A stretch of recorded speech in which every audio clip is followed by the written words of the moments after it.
Salut YouTube et bienvenue sur Bingeflixers. Alors aujourd'hui dans cette nouvelle vidéo, nous allons à nouveau parler d'une série sud-coréenne qui m'a subjugué par sa qualité. Encore une fois, je trouve que voilà, c'était une superbe série sud-coréenne. Il s'agit de DP ou Deserter Pursuit qui est vraiment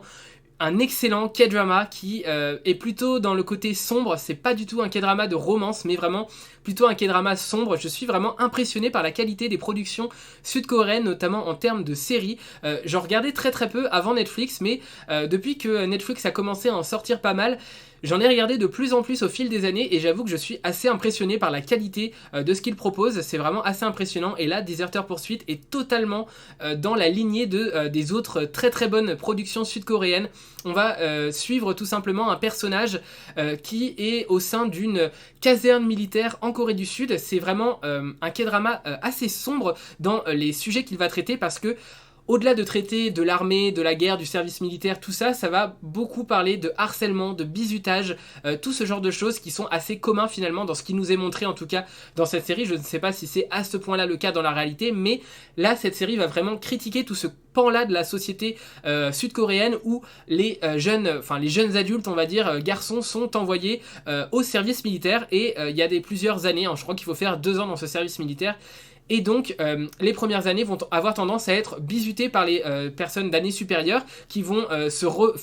qui vont un peu se venger du bizutage que eux-mêmes ont subi. Donc c'est vraiment un cercle sans fin, c'est assez terrible à voir. Et le harcèlement qu'ils subissent est vraiment assez énervé quand même, il faut le dire. Enfin, c'est vraiment assez sombre de ce côté-là. Mais bref, au sein de cette caserne militaire, il va y avoir plusieurs grades, on va dire, et également plusieurs sections. Et le but de tous les apprentis soldats, ça va être de faire partie de l'unité d'épée en fait qui va pourchasser les déserteurs parce que, étant donné que le service militaire est assez dur, alors pas forcément physiquement mais plutôt du côté moral parce que vous êtes sans arrêt harcelé par vos supérieurs, sans arrêt harcelé par vos camarades, donc c'est vraiment très dur moralement pour les apprentis soldats et donc ils vont être très souvent tentés de déserter tout simplement, soit ils vont s'enfuir du camp dans lequel ils sont, soit soit quand ils sont en permission, ils ne vont jamais revenir. Donc là, on va vraiment suivre un personnage qui, lui, va avoir la chance d'être nommé au sein de la DP, donc la Deserter Poursuite Unité, je sais pas trop comment, l'unité de poursuite des déserteurs, on va l'appeler comme ça. Et donc, ils vont partir à la recherche de plusieurs déserteurs. Alors ça va être assez glauque par moment et assez drôle aussi. C'est ça qui fait vraiment la qualité, je trouve, de cette série, c'est que on alterne vraiment entre des moments très sombres qui vont être très tristes, très poignants, vraiment hyper émouvants, et des moments beaucoup plus drôles, beaucoup plus légers, et d'autres moments qui vont être presque glauques, et c'est vraiment assez passionnant vraiment à suivre. Quand on commence à regarder la série, honnêtement, on peut ne pas s'attendre à grand chose, mais dès les premiers épisodes, une fois qu'on est vraiment rentré dans la série, qu'on a commencé à s'attacher un petit peu au personnage, de découvrir qui est qui et quel est le rôle de chacun, et bien on est vraiment pris à 200% dans une intrigue qui est passionnante, mais qui est vraiment passionnante. Les acteurs jouent bien, l'intrigue est bien ficelée, le sujet est bien traité, on aborde pas mal de sujets, mais c'est pas trop léger, c'est pile comme il faut, vraiment, c'est très bien. Donc on a notre personnage principal qui est au sein de la DP et qui va devoir collaborer avec un caporal, un supérieur à lui, ce caporal-là est totalement excentrique, il est vraiment très drôle, il a une façon de voir les choses totalement différente des autres personnages de la série, et c'est ça aussi qui va donner un côté très léger, parce que les scènes où ils sont ensemble, c'est souvent des scènes drôles, où d'un côté il y en a un qui est très sérieux, donc le personnage qu'on suit il est très sérieux, il a envie de réussir sa mission, il a très peur aussi des retombées si jamais il ne réussit pas sa mission, et de l'autre il y en a un, ça fait des années qu'il est dans cette brigade-là, et donc il s'en fout un peu, il dit mais non, mais faut profiter, t'as la chance d'être à l'étranger, enfin pas forcément à l'étranger, mais t'as la chance d'être à l'extérieur de ta brigade, donc forcément profites-en. Enfin, il est vraiment très drôle, il voit les choses mais pas du tout de la même façon, et le duo de personnages fonctionne vraiment super bien. Après on découvre pas mal d'autres personnages aussi qui oscillent autour, notamment des antagonistes qui vont plutôt être jaloux du succès du personnage principal et du fait qu'il soit directement envoyé dans la DP, parce que tout le monde veut y aller, donc ils vont être un petit peu jaloux de ça, ils vont essayer de le harceler à chaque fois qu'il va revenir, donc lui il va vivre des choses assez difficiles. J'avoue que par moments il y a des scènes qui sont quand même assez déchirantes, qui sont vraiment difficiles à suivre, mais c'est vraiment toujours rythmé par la traque qu'ils vont faire des déserteurs en tout cas. Et c'est vraiment super prenant, voilà, comme j'ai dit, du début à la fin. Je crois qu'il y a 2 saisons de disponibles pour l'instant. Alors, Petit, très léger bémol sur la fin de la saison 1 qui, je trouve, ne donne pas forcément hyper envie de continuer vers la saison 2. Alors après, ça peut être bien s'il n'y avait qu'une seule saison, mais du coup, comme il y a une deuxième saison, voilà, on est un petit peu... alors, certes, étant donné que la première saison est très très bonne, on a quand même envie de regarder la seconde, mais la fin...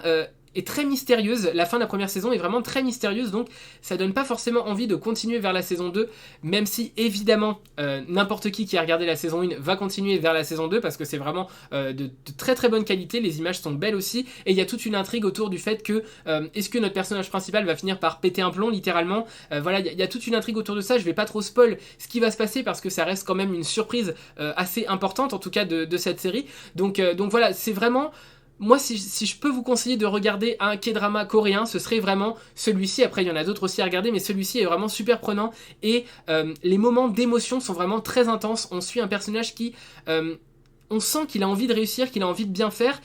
Mais il y a d'autres personnages dans la série qui lui mettent vraiment des bâtons dans les roues, qui le poussent sans arrêt à bout, et c'est ça qui va faire de la série, qui va donner vraiment un intérêt à la série, et qui va donner un côté assez intense à l'intrigue, et qui va la balancer entre plusieurs émotions ressenties par le spectateur. Ça va vraiment nous faire ressentir pas mal de choses. Je crois avoir lu que y a pas mal d'acteurs qui étaient plutôt habitués à tourner dans des K-dramas plutôt romance. Là, c'est vraiment...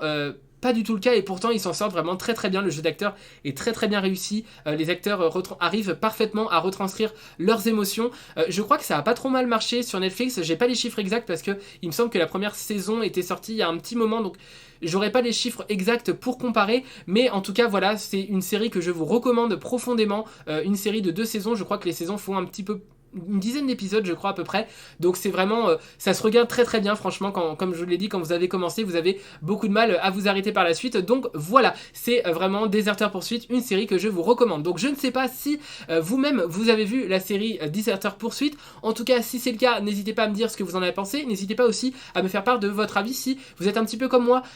c'est-à-dire que vous avez découvert les K-dramas coréens, enfin les K-dramas c'est forcément coréen, mais si vous avez découvert vraiment les K-dramas avec Netflix, et si vous aviez des a priori avant de commencer, parce que moi il faut savoir qu'avant de commencer à regarder les K-dramas, je me disais que c'était vraiment toujours des histoires à l'eau de rose qui n'étaient pas forcément hyper intéressantes, qui tournaient vraiment beaucoup autour de la romance, alors qu'en réalité c'est pas vraiment le cas, et j'ai été vraiment surpris par pas mal de propositions que nous ont faites Netflix à travers des K-dramas beaucoup plus sombres. Je pense à Extracurricular par exemple, à The Glory, à Mask Girl, voilà, c'est vraiment des K-dramas qui sont beaucoup plus sombres et qui sont vraiment super bien réalisés. Donc voilà, n'hésitez pas à me dire si vous aussi vous avez fait cette expérience autour des K-dramas sur Netflix. En tout cas voilà, ce sera tout pour moi pour cette vidéo. Sur ce, je vous dis à la prochaine pour une prochaine vidéo. Salut YouTube!